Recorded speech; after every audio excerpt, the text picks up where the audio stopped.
Seguimos adelante en Tele Buen Día recibiendo con el gran gusto de siempre al señor presidente del Banco de Previsión Social, Ernesto Murro. ¿Qué tal? Buen día, Ernesto, ¿cómo le va? Un gusto, Daniel, un gusto estar con ustedes y con la audiencia de Canal 4. Bueno, muchas gracias por su gentileza. Tenemos varios temas porque además el Banco de Previsión Social es una cantera inagotable de asuntos. Un titular, en esta semana se van a aprobar un conjunto de leyes, normativa que va a afectar, que va a beneficiar, digamos, a un buen número de ciudadanos uruguayos. Prácticamente a toda la población del país, Daniel. Estamos desde este mes de noviembre que acaba de culminar. Si miramos noviembre hasta el próximo mes de febrero, marzo, tenemos unas 12 leyes y decretos nuevos para aplicar que impactan prácticamente favorablemente, además, en toda la población del país. Bueno, cada uno de ellos sería un programa distinto, digamos, pero sí. a grandes rasgos, Ernesto, ¿de qué se tratan? Bueno, a ver, en primer lugar tenemos el 1 de noviembre comenzó a regir el nuevo baremo que determina la discapacidad. Esto es el baremo es una unidad de medida que se aplica cuando uno va a determinar si una persona tiene derecho a una pensión por invalidez o a una jubilación por incapacidad o a un subsidio transitorio por 3 años por incapacidad. Y ese nuevo baremo está vigente desde el 1 de noviembre. Se ha flexibilizado dándole una mayor preponderancia a las condiciones sociales, laborales, educativas, porque digamos, no es lo mismo, por ejemplo, estar con un problema de columna, si una persona es un empleado público administrativo, que si es un peón rural o un peón de la construcción. El problema de columna médico puede ser el mismo. Pero en función de la actividad hay otro tratamiento. Entonces, esto se ha ponderado en forma más flexible. ¿Y a cuánta gente abarcaría? Bueno, esto abarca a toda la gente que desde ahora en adelante solicite una determinación de discapacidad en el BPS por estos motivos, ya sea, reitero, pensión invalidez, jubilación por incapacidad, subsidio transitorio. ¿Y allí qué monto del sueldo es, por ejemplo? Bueno, esto depende de cada una de las prestaciones que sean. Algunas están más vinculadas al salario, otras tienen sus topes. Pero, digamos, esto cambia, el baremo no se modificaba desde el año 2003, el baremo debe irse modificando periódicamente. Esto fue elaborado por un equipo técnico del BPS, colaboró mucho la Facultad de Medicina del Uruguay, fue analizado por el Poder Ejecutivo y está vigente. La otra cosa de noviembre, se practicó en noviembre la segunda suspensión de asignaciones familiares, suspendimos unas 10.000 asignaciones familiares más. Esto se realizó normalmente en todo el país y esperemos que esto, junto a otras medidas que está tomando la enseñanza y el Ministerio de Desarrollo Social, sigan contribuyendo a mejorar el nivel educativo y el proceso educativo en Uruguay. Allí estaba el reclamo de la contraprestación, o sea, aquellos padres que no envíen a sus chicos a la escuela, entonces dejan de recibir la asignación. Habíamos ya suspendido unas 30.000 en julio por no matricularse, por no inscribirse, suspendimos ahora en noviembre unas 10.000 más por inasistencias. ¿Cuántas inasistencias? Bueno, esto estamos hablando del 10, del 20%, según sea primaria o secundaria, de inasistencias injustificadas en ese periodo. La otra cosa que empezó a regir la semana pasada es el nuevo sistema de licencias por maternidad y paternidad y la posibilidad del medio horario para la crianza de los niños. Esto cambió todo el sistema que tenía más de medio siglo en Uruguay de licencia por maternidad. Empezó a regir el 25 de noviembre. Murro, y por ejemplo, ahí la representación de los empresarios, ¿no les señala muchas veces lo que genera como dificultad adicional para las empresas este tipo de beneficios? Esta ley tuvo un amplio consenso, esta es una ley que se votó por unanimidad en el Parlamento, por ejemplo, y además esto se financia fundamentalmente por el Banco de Previsión Social a través de los impuestos que la población paga a la ciudadanía. Uruguay ahora esto significa, por ejemplo, un aumento de la licencia por maternidad a 14 semanas. Hasta ahora eran 12 semanas, se agregan 2 semanas más. Significa el aumento de la licencia por paternidad. Los padres hasta ahora tenían 3 días pagos por las empresas, ahora van a tener 3 días más pagos por el BPS, son mínimo 6 días, y esto en los años sucesivos va a ir aumentando. Hasta llegar a 10. Sí, pero se agrega a esto el medio horario durante los primeros meses del niño. Inicialmente hasta 4 meses del niño, el padre y o la madre pero alternadamente, uno por vez, podrán tener medio horario de trabajo. Esto hay que hacerlo en acuerdo con la empresa. Y todos estos beneficios ya están vigentes. Por ejemplo, si un niño nació y hoy tiene 3 meses, bueno, ahora va a tener derecho los padres a elegir el medio horario. Si una madre está embarazada de 3 meses o de 4 meses, ya no va a tener licencia por maternidad solo de 12 semanas, va a tener de 14 semanas.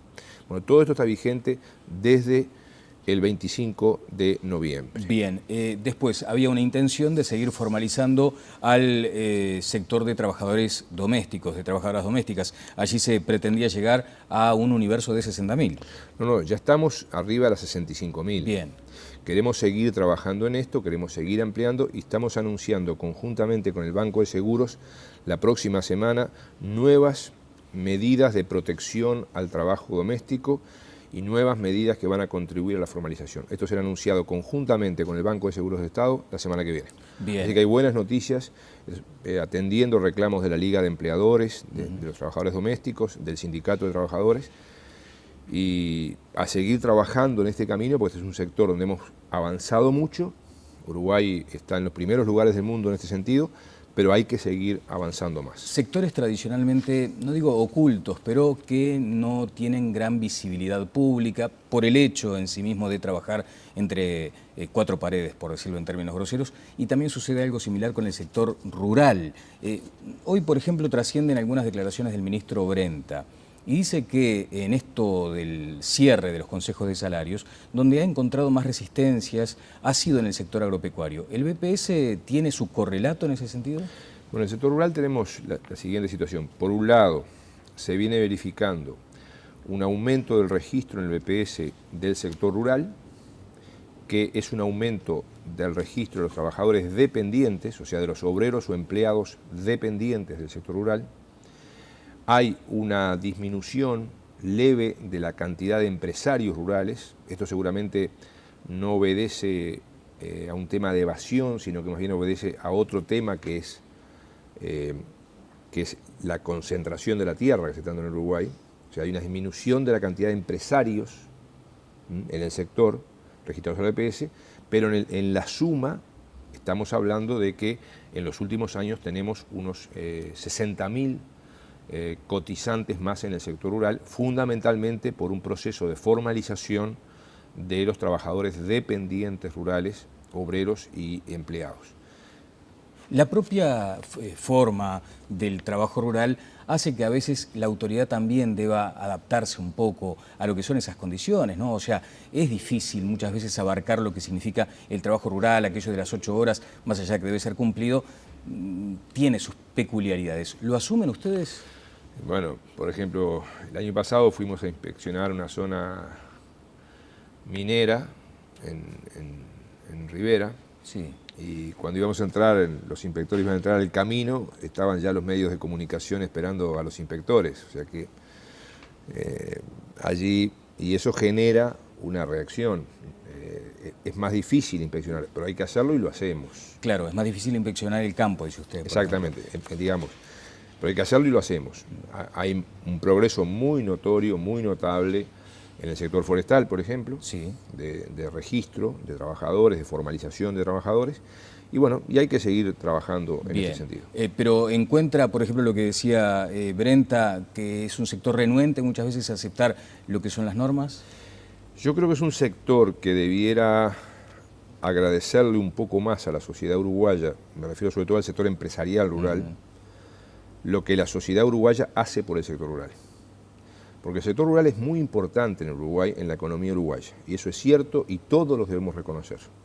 Pero también el sector rural, y en particular el sector empresarial rural, debiera reconocer lo que la sociedad uruguaya hace, porque, por ejemplo, hoy, por cada peso que entra al sector rural al BPS, salen 3,5 pesos. O sea, este es un sector subsidiado en seguridad social por el resto de la sociedad uruguaya. ¿Y eso usted entiende que debe ser modificado? Yo entiendo que debe ser por lo menos agradecido, reconocido.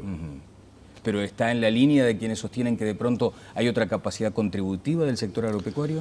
Yo creo que hay que verlo esto en los distintos sectores. Por ejemplo, creo que es muy importante que unos 10.000 productores rurales familiares durante este gobierno han sido exonerados de aporte patronal rural, en parte, esa exoneración, y eso es importante para promover la agricultura familiar, para promover la erradicación en el campo.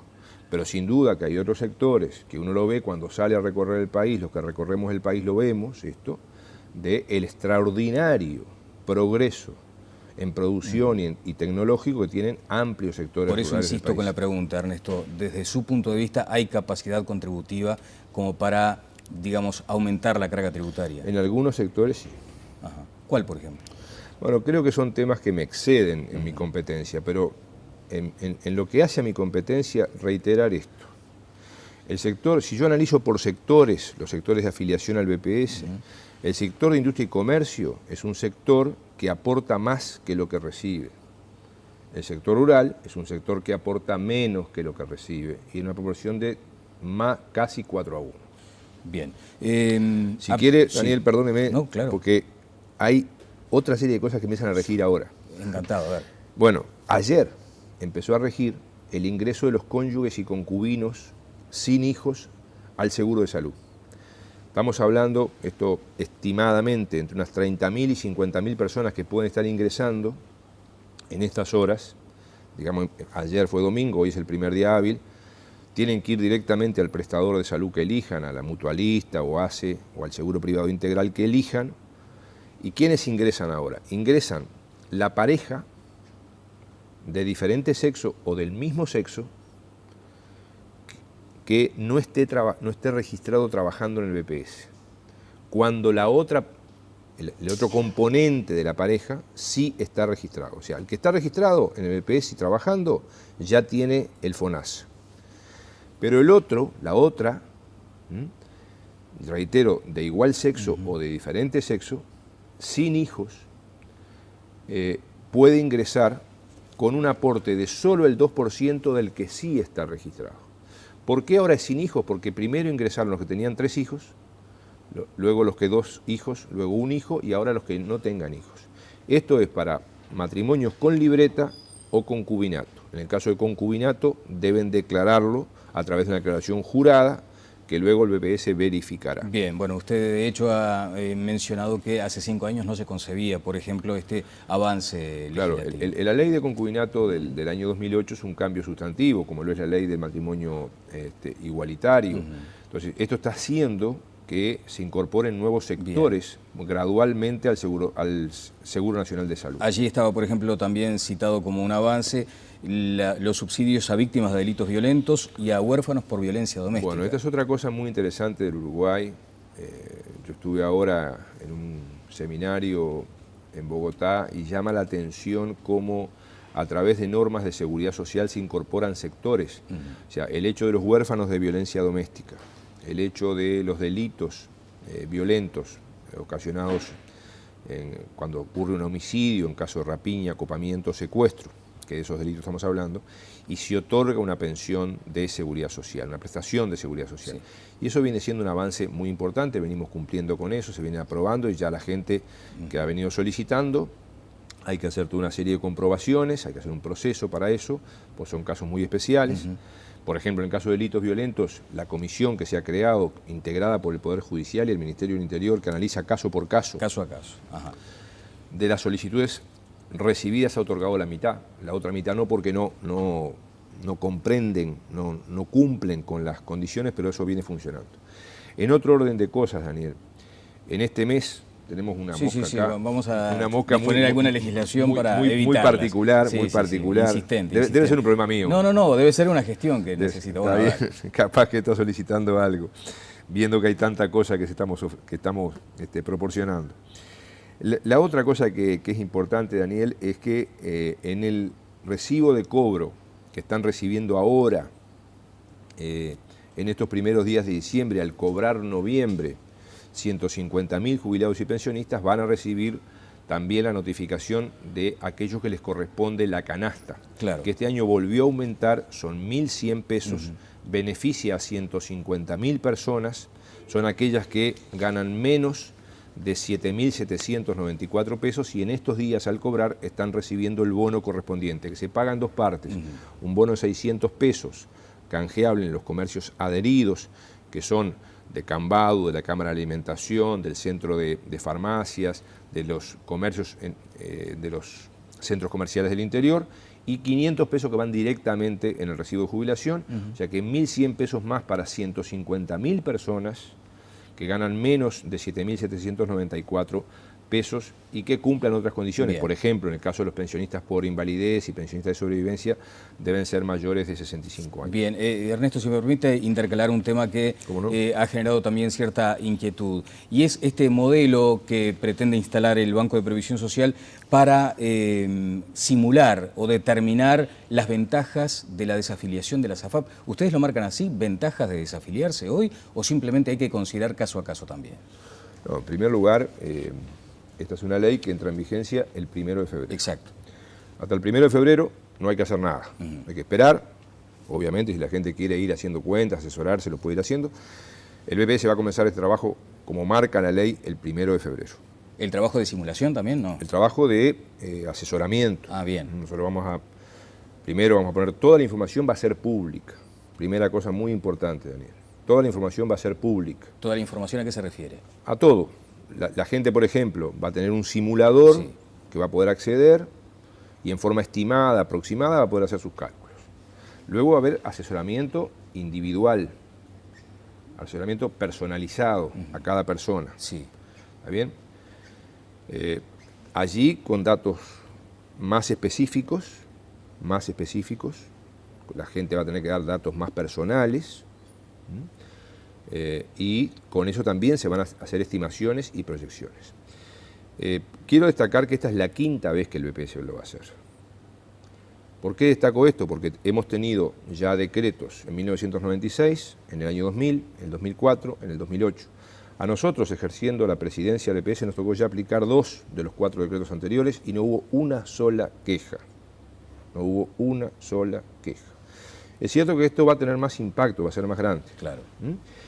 Pero reitero, todo esto va a ser público. Acá nosotros estamos ya trabajando con las AFAP, porque nosotros necesitamos una colaboración de las AFAP para hacer esto. Sí, una colaboración que existe, digamos, hay voluntad en ese Sí, sentido. mire, personalmente me he comunicado con las más altas autoridades de las 4 AFAP. Y tienen la vocación de colaborar. Primero, está la obligación en la ley, pero además hemos encontrado una muy buena disposición en las 4 AFAP.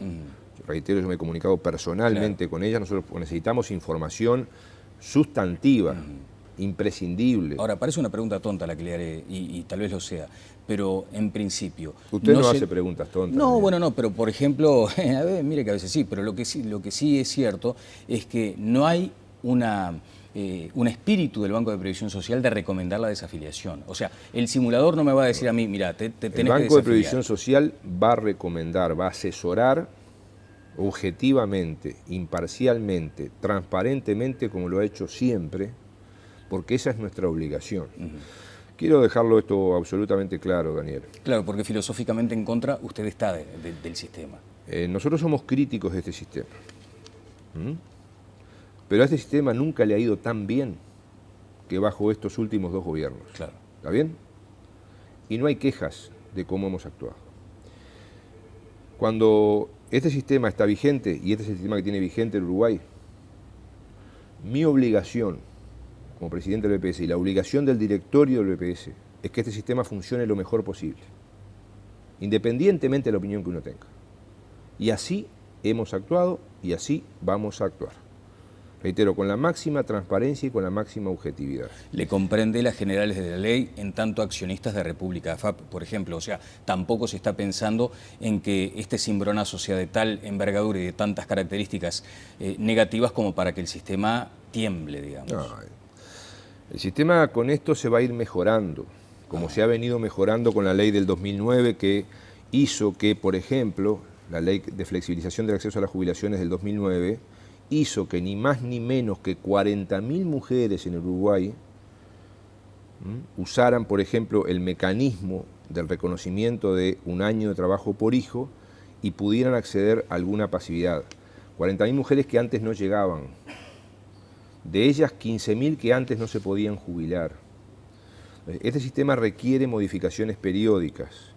En la medida en que se ha definido por la sociedad hasta el momento que este sistema va a persistir, nuestra obligación es que funcione lo mejor posible. Y acá en esto explicar, acá tenemos dos grandes grupos de gente. Los mayores de 57 años hoy, digamos mayores de 40 años a abril del 96, que son unas 13.000, 14.000 personas que pueden desafiliarse del sistema, gente que ya ha tenido otras oportunidades de hacerlo, ¿ah? Y luego el grupo mayoritario, que son unas 250.000 personas, que son los menores de 57 años a hoy, menores de 40 años a abril del 96, y que lo que van a poder hacer es, y acá ya estoy diciendo cifras de lo que va a ser cuando empiece a regir la ley el 1 de febrero. Estamos hablando, hoy son 31.618 pesos, en febrero van a ser unos 35.000 pesos. Entonces, bueno, quienes hoy ganan menos de 31.618 pesos y están afiliados a una FAP, que entraron sin estar obligados, si les conviene, en base al asesoramiento que le vamos a dar, pueden cambiar la situación de lo que pasaba hasta ahora. ¿Qué pasaba hasta ahora? Un trabajador que gana hasta ahora 20.000 pesos por mes, menor de 57 años, menor de 40 al año 96. Ese trabajador gana 20.000 pesos y él se afilió a una FAP sin estar obligado y entonces aporta por 10.000 pesos al BPS y por 10.000 pesos a una FAP. Si ese trabajador algún mes, por horas extras, por lo que sea, gana más de 31.618, ahí aporta obligatoriamente a la FAP. Claro.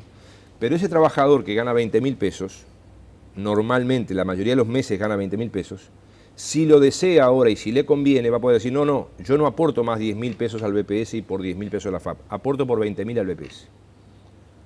Si él desea hacer eso, aportará por los 20.000 pesos al BPS y solamente aquellos meses que gane más de 31.618, que reitero serán unos 35.000 a febrero, si algún mes gana 40.000, ese mes vuelve a aportar a FAP.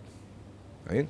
Estos son los dos grandes cambios que se producen en este sistema. Bien. Bueno, Ernesto, nos hemos quedado sin tiempo, pero hay algunos otros Déjeme temas, por lo menos titulares. Exacto. 150.000 empresas se benefician también ahora en diciembre, nuevamente, de una bonificación a los buenos pagadores. Empresas que han pagado bien entre mayo del 2012 y abril del 2013, automáticamente este mes pagan de hecho casi que un 15% menos de aportes patronales porque este mes se paga además el aguinaldo. Muchas veces se acusa de que las refinanciaciones benefician a los malos pagadores, en este caso se está premiando al bueno. Exactamente, y esta norma surge de la ley de refinanciación de deudas. Bien. La otra cosa muy importante, Daniel, 1 de enero suben todas las pasividades y hasta el momento, tuvimos los datos esta semana pasada, los datos a octubre están indicando un 10,5% de aumento previsto ya para el 1 de enero para todas las pasividades. Con esto estamos hablando del noveno año consecutivo, primera vez en la historia del BPS que 9 años seguidos las pasividades aumentan más que los precios. La otra cosa que me parece importante, Daniel, se ha aprobado en la rendición de cuentas un cruce de información con la Inspección General de Trabajo y la Dirección Nacional de Aduanas. Esto es muy importante para el proceso de combate a la evasión y por la formalización. Ya teníamos cruce de información con la DGI y con el Banco de Seguros, ahora tenemos también con la Inspección General de Trabajo y con Aduanas. ¿Y el BPS ahora tiene otros atributos para cerrar una empresa cuando se habla del comercio golondrina, por ejemplo? El tema es que ahí lo que se planteó, Daniel, es nosotros queremos tener para el comercio de temporada, ya iniciamos ahora las acciones en toda la zona turística del Uruguay, queremos tener mejores herramientas para ese comercio de temporada que a veces compite ilegalmente con el comercio que está todo el año, que aguanta todo el año en esas zonas. Queremos tener mejores herramientas. Bien, pero hoy el BPS tiene más herramientas, digamos, que no las tenía hasta hace un tiempo. Y eso nos ha permitido, Daniel, seguir mejorando la recaudación. O sea, pese a que hay un enlentecimiento del crecimiento, el BPS sigue mejorando la recaudación y siguen mejorando los cotizantes al sistema. Bueno, tenemos que tener un micro acá, porque tanto tema para algunos minutos. Con mucho gusto, Daniel. Que pase muy bien. Gracias. Presidente. Muchas gracias. El señor presidente del Banco de Previsión Social, Ernesto Murro. Pausa y seguimos adelante en Tele Buen Día. Presentó SECOM, primer servicio de compañía.